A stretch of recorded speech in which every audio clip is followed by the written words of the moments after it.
Kadir Allah'ım, senden dilegim bar men. Muhammed ümmetin penağında sakla. Bu dünyada sen berensin bize de.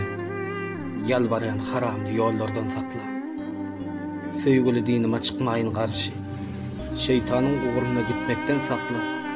Söyüp bu yalancının mülkü malını, imanımı terk edip gezmekten sakla. Hak Allah, men sana çeksizdir sevgiyim. Cehennem odundan yanmaktan sakla.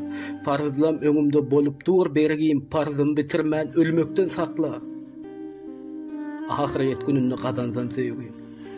Kabr azabını çekmekten sakla. Dinim için şirin canım dedeyin, yoğuz gazamı görmekten sakla. Sırat köprüsüne münen mahalım. Günälam arkamda bolmaktan sakla. İyeyin dünyada halal tapanım. Keyfi sapa sürüp ölmekten sakla.